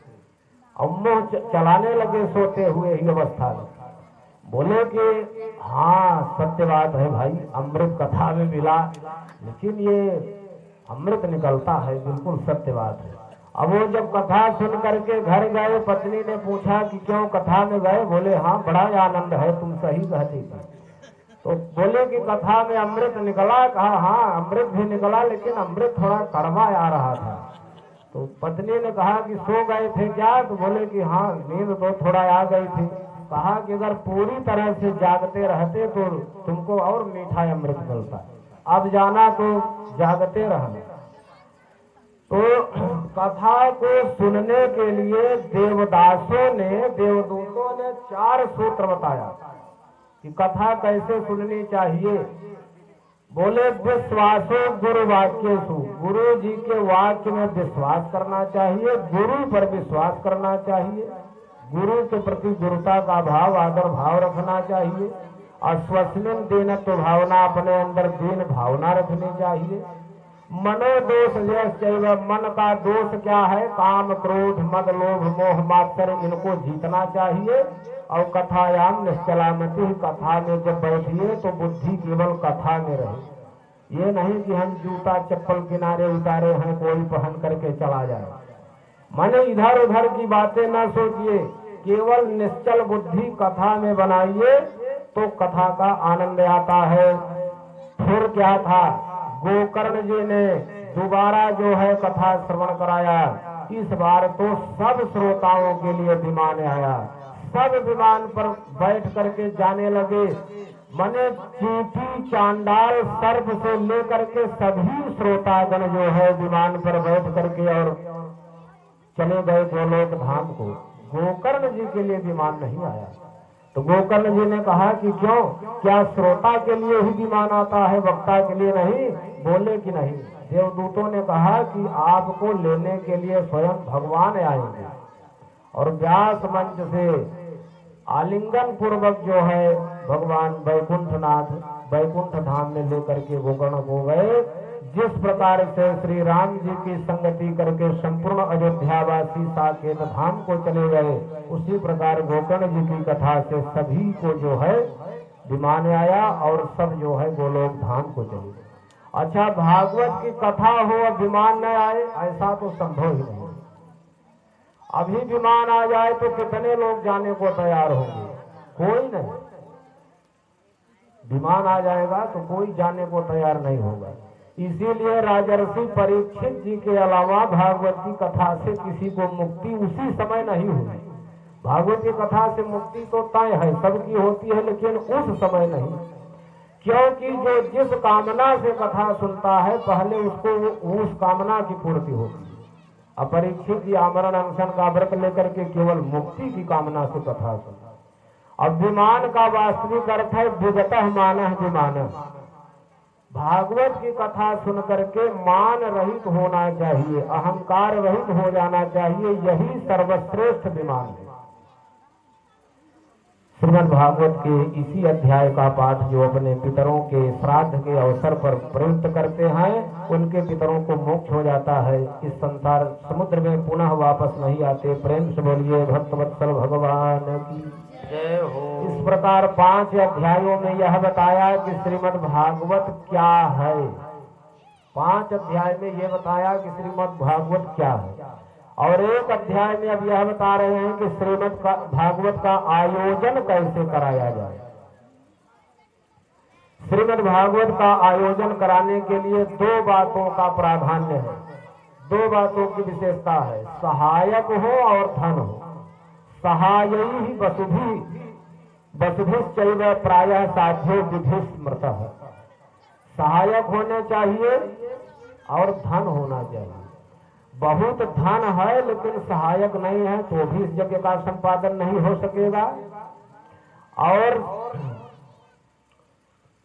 धन है सहायक नहीं है तब भी इस यज्ञ का संपादन नहीं होगा, और सहायक है धन ही नहीं है तो भी नहीं होगा।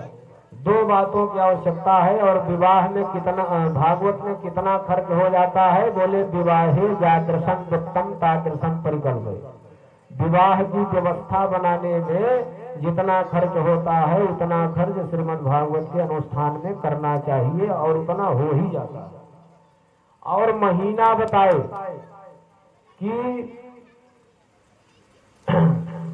चैत्र और पौष महीने की संक्रांति को छोड़ करके, चैत्र और पौष महीने को छोड़ करके सभी महीनों में भागवत की जाती है। चातुर्मास में विशेष फल है, और अगर किसी की वार्षिकी आदि का अवसर है तो उसमें चैत्र और पौष में भी श्रीमद् भागवत कराया जाता है।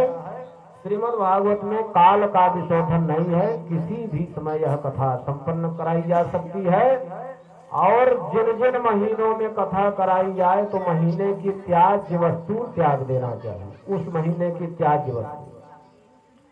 भागवत की कथा का जब आयोजन हो तो आयोजक मंडल दूर सुदूर सब जगह जाकर के श्रोतागणों से, अपने इष्ट मित्रों से, संबंधियों से निवेदन करे कि आप जो है प्रथमतः तो 7 दिन कथा में पधारे, नहीं अब समय मिलता है, अवकाश नहीं है तो 3 दिन के लिए पधारे, इतना भी समय नहीं है तो 1 दिन के लिए पधारे, इतना भी समय नहीं मिलता तो 3 घंटे के लिए पधारे, इतना भी समय नहीं है तो आरती में पधार जाएं, आरती में भी समय नहीं है तो प्रसाद लेने आ जाएं, लेकिन पधारे अवश्य। और जब कथा का स्थल नियुक्त करना चाहिए, कथा का स्थल विशाल होना चाहिए, तीर्थ स्थान हो, बावली के का किनारा हो, कोई बगीचा हो, विशाल जो है पृथ्वी हो, ऐसा कथा स्थल बनाना चाहिए। और वहाँ आगंतुकों के बैठने के लिए पंक्ति लगानी चाहिए, 7 पंक्ति कम से कम लगानी चाहिए। और जो भी कथा श्रोतागण आए उनको सम्मान बैठाना चाहिए। कथा स्थल को खूब गौरिक आदि से लीप करके, बुहारी लगा करके कथा स्थल को खूब पवित्र बनाना चाहिए। केले आदि का जो है स्तंभ में प्रयोग करके बंधनवार आदि लगा देने चाहिए। और यदि वक्ता उत्तराभिमुख है तो श्रोता को पूर्वाभिमुख बैठना चाहिए, और यदि वक्ता पूर्वाभिमुख है तो वक्ता को उत्तराभिमुख बैठना चाहिए, श्रोता को। अथवा पूज्य पूजक भाव से दोनों एक ही दिशा में आमने सामने बैठ सकते हैं। और भागवत का जो वक्ता हो वह विरक्त हो, वैष्णव हो, विप्र हो, वेद शास्त्र की विशुद्धि में निष्णात हो, दृष्टांत कुशल हो, विवेकी हो और अति निष्प्रिय हो, और भागवत भगवान की पोथी के सामने यजमान खड़ा हो करके भागवत को पोथी न माने, यह निवेदन करे कि श्रीमद् भागवताख्योऽयं प्रत्यक्षः कृष्ण एव हि स्वीकृतोऽसि मया नाथ मुक्त्यर्थं भवसागरे मनोरथो मदीयोऽयं सर्वथा सफलस्त्वया निर्विघ्नेनैव कर्तव्यं दासोऽहं तव केशव। हे भगवान, आप साक्षात श्री राधा कृष्ण के वांगमय विग्रह हो, हम आपकी शरण में हैं। आपकी कृपा से निर्विघ्नता पूर्वक यह यज्ञ हमारा संपन्न हो और हम भवसागर से पार हो जाएं, हमारे ऊपर ऐसा अनुग्रह करिए। फिर सुखदेव भगवान से वक्ता के रूप में जो श्री सुखदेव जी हैं उनसे प्रार्थना करनी चाहिए कि आप हमारे हृदय में विद्यमान संपूर्ण अज्ञानांधकार को नष्ट करके हमारा मनोरथ पूर्ण करें। और यह कथा पहले तो उपवास रह करके सुननी चाहिए, और यह ऐसा समझ में आ जाए कि उपवास से काम नहीं चलेगा, हम असमर्थ हो जाएंगे, कथा में विघ्न उपस्थित हो जाएगा, तो घृत पान कर लेना चाहिए। दूध पान कर लेना चाहिए, और इससे भी काम न चले तो हविष्यान्न ले लेना चाहिए, इससे भी काम न चले तो फलाहार कर लेना चाहिए, इससे भी यदि यह लगे कि शरीर असमर्थ है, केवल फलाहार से काम नहीं चलेगा, तो भोजन कर लेना चाहिए। भोजनम तो वरम मन्ये कथा श्रवण कारकम नोपवासो वरह प्रोक्तः कथा विघ्न करो।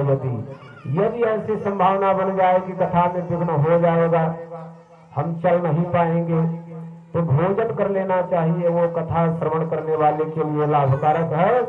विष्णु भगवान की दीक्षा से हीन जो लोग हैं उनको कथा श्रवण का अधिकार नहीं है।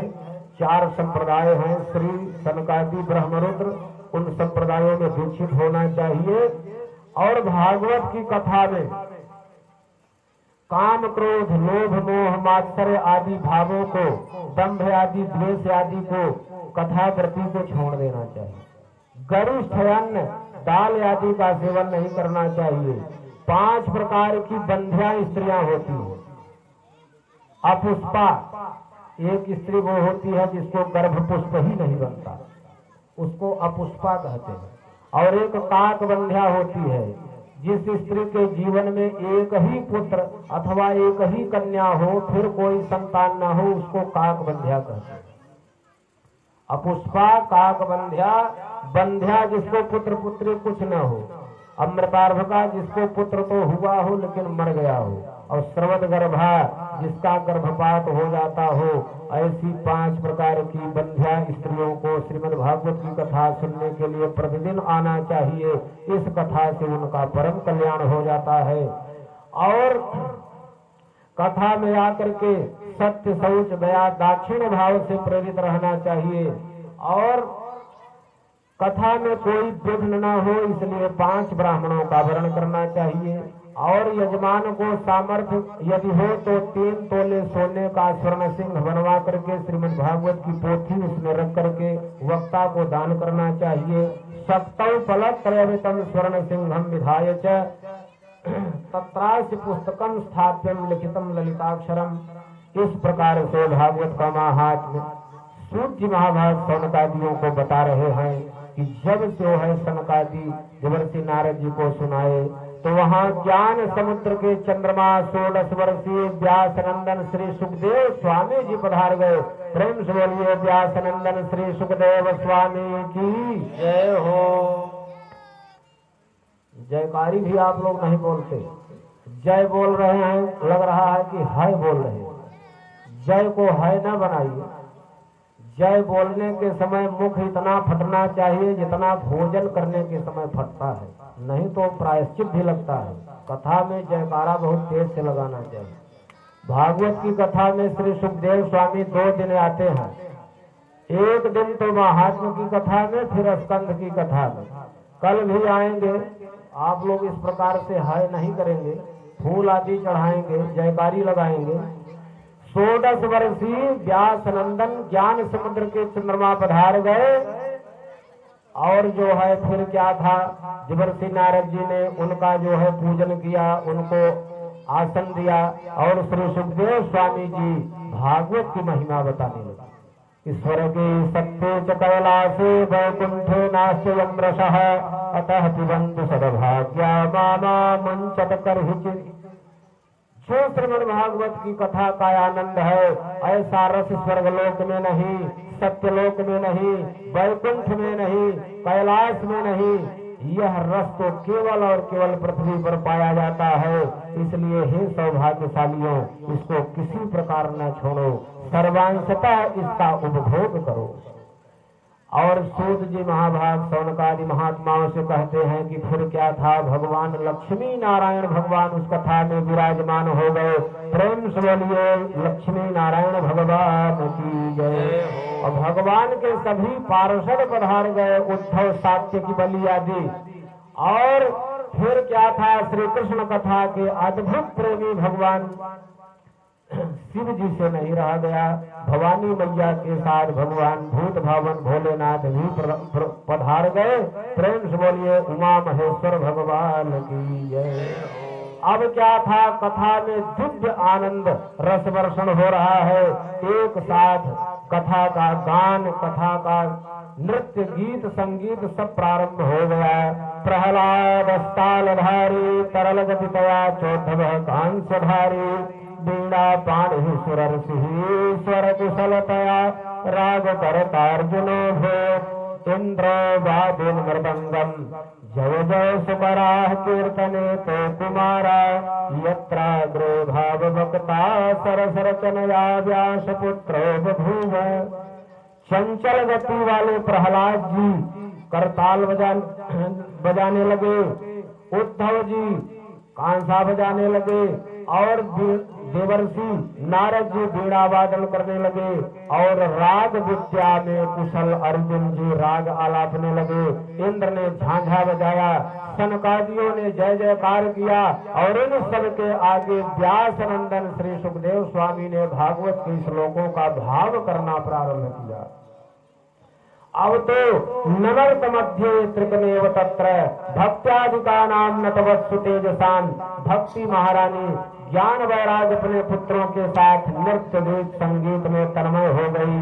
इस कथा के महात्म का क्या कहना। दारिद्र दुख ज्वरदाहुतानाम माया पिशाचे परिमर्दितानाम संसार सिंधौ परिपाटितानाम क्षेमाय वै भागवतम प्रगर्जति।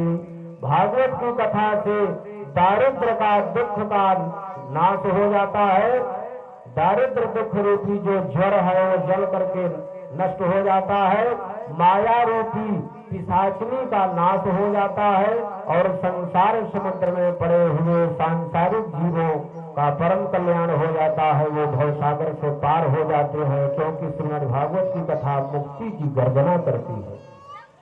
यह कथा तीन महापुरुषों के द्वारा तीन विशेष अवसरों पर तीन विशेष समयों में कही गई। सर्वप्रथम श्री कृष्ण जी के गोलोक धाम गमन के पश्चात यह कथा श्री सुखदेव स्वामी ने राजर्षि परीक्षित के लिए भाद्रपद महीने के शुक्ल पक्ष की नवमी तिथि से प्रारंभ करके किया। इसके बाद परीक्षित जी के श्रवण के अनंतर 200 वर्ष बीत जाने के बाद आषाढ़ महीने के शुक्ल पक्ष की नवमी तिथि से प्रारंभ करके गोकर्ण जी ने इस कथा को सुनाया और इसके 30 वर्ष निकल जाने के बाद कार्तिक महीने के शुक्ल पक्ष की नवमी तिथि से प्रारंभ करके सनकादियों ने देवर्षि नारद जी को सुनाया। असारे संसारे विषय विष संगाकुल धियः क्षणार्धं क्षेमार्धं पिबत सुख गाथा तुलसीधा किमर्थं व्यर्थं भो ब्रजत कुपथे कुतसित पथे परीक्षित साक्षी ज श्रवणगत मोक्ष्योक्ति कथने। इस असार संसार में विषयों की विष की ज्वाला से तत्व सांसारिक लोगों का कल्याण करने के लिए क्षण भर भी यदि भागवत की कथा का आश्रय लेते हैं तो उनका परम कल्याण हो जाता है। इसलिए हे सांसारिक जनों, व्यर्थ में कुमार्ग में मत भ्रमण करो। परीक्षित जी साक्षी हैं कि इस कथा के श्रवण से उनको मुक्ति हो गई। प्रेम से बोलिए भक्तवत्सल भगवान की जय, श्री वृंदावन बिहारी लाल की जय। आज यह कथा का विश्राम समय का आदेश हो गया है। सब लोग मंगलमय भगवान की आरती का दर्शन करें, फिर शेष चर्चा करें।